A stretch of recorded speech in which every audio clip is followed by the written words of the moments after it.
We've never seen anything like this in recorded history. So be worried. I'm not short. I haven't sold short anything, but I am certainly worried. As I look around the world, bonds are clearly in a bubble. Bonds have never been this expensive in the history of the world. Property in many places, you go to Korea, you go to New Zealand, you go many places, property is certainly in a bubble. Stocks, many stocks. I mean, Amazon goes up every day. Tencent goes up every day. Samsung goes up every day. So some stocks performing a bubble, but many stocks are still not up. So it's not a complete bubble yet. So there you have stocks, property, bonds, all in bubbles or forming bubbles. The only thing that's still cheap, commodities. Silver's down 60% from its all-time high. Sugar's down 70% from its all-time high. Oil is down 50%. I mean, these are not bubble numbers when you talk about big declines, historic declines. But with all the money being printed, the asset class in the world that I prefer at the moment would be commodities because they're cheap when everything else is booming. I do own stocks. I do own stocks in places like China, Russia, Japan, other places. But I'm not rushing out to buy unless I find something really good. Well, I said, I'm not short. I know it's going to end badly. If something comes along that's good, I'll buy it. But Adam, I know this is going to end very, very, very badly. To repeat, the better it gets, the worse it's going to get when it comes to an end. I would suspect that when it ends, we're going to have the worst bear market in my lifetime. In 2008, we had a big bear market problem because of too much debt. Adam, since 2008, the debt everywhere skyrocketed, unbelievable. Even China has debt now. China didn't have debt 20 years ago, 15 years ago. But even China has a lot of debt now. Who's going to save us? The Chinese saved us in 2009 because they had a lot of money saved for a rainy day and they started spending it. They don't have a lot of money to spend now. Who's going to save us? North Korea? North Korea doesn't have much debt. That's why I say. But I don't think they have enough to save us because I don't think they have money saved for a rainy day like the Chinese do. Do you have greater confidence one way or the other if this is going to end in a debt crisis or runaway money printing or maybe both? How do you see it? Well, first of all, I have no confidence in them. You said they. The other people you were talking about have confidence that they are going to save us. I have no confidence in they, whoever they are. I will say, Adam, it's a good time to be old in America because I don't have to pay for all of this when it comes to an end. My children, oh my gosh, the problems my children are going to run into in their lifetimes because of what these clowns are doing now. So I say it's good to be old. But you're right. It's going to end someday, and it's going to end badly when it ends. You said either currency collapse or economic collapse. You can have both. You can have one, and then it leads to another. In the 30s, we had both, for instance, around the world, and then we had war, a shooting war, and that's the really bad news is often in history when you have really, really bad times, especially worldwide, it winds up in shooting wars. It certainly did after the 30s. So it's not good news. I don't see good news. I repeat that in 2008 and 9, we had horrible problems with too much debt.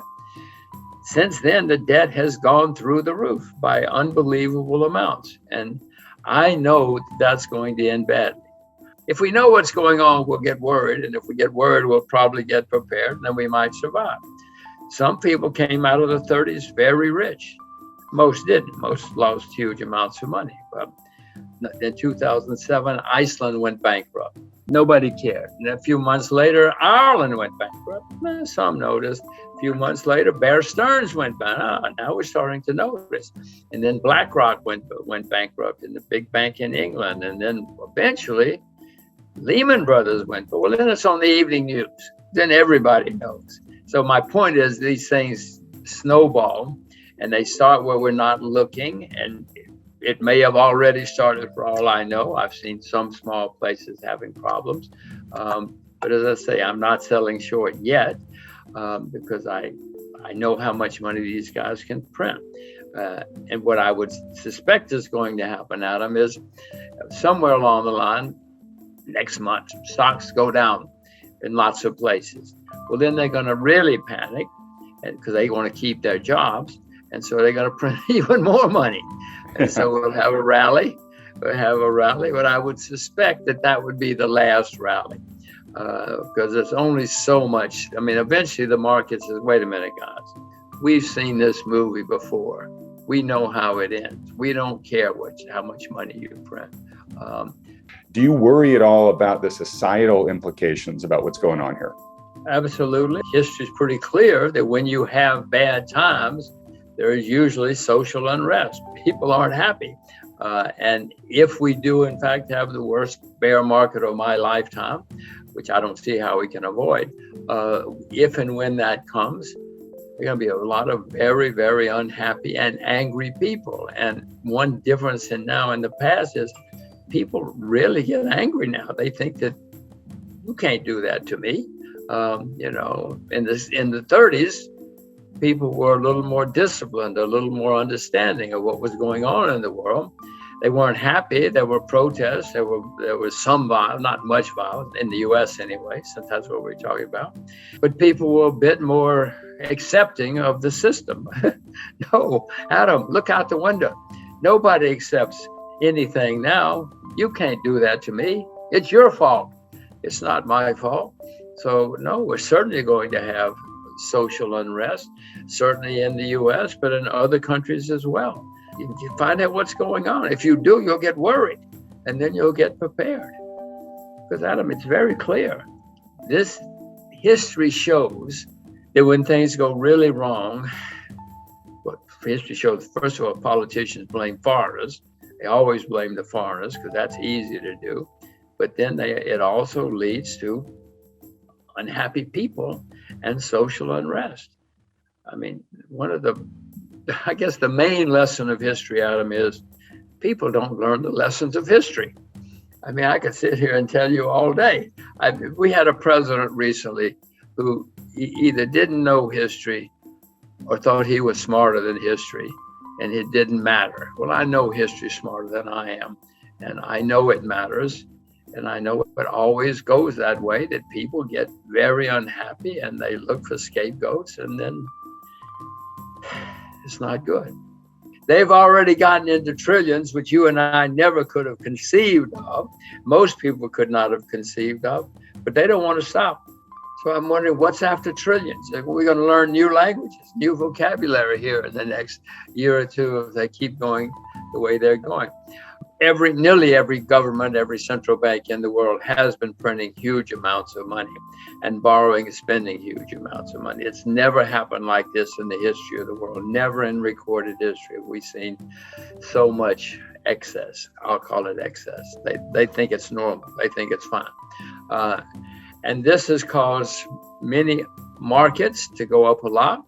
You know, if you want to build a bridge, it takes a long time. But if you want to invest and you have a lot of money floating around, you just go on the internet and in 5 seconds you can invest in anything you want to.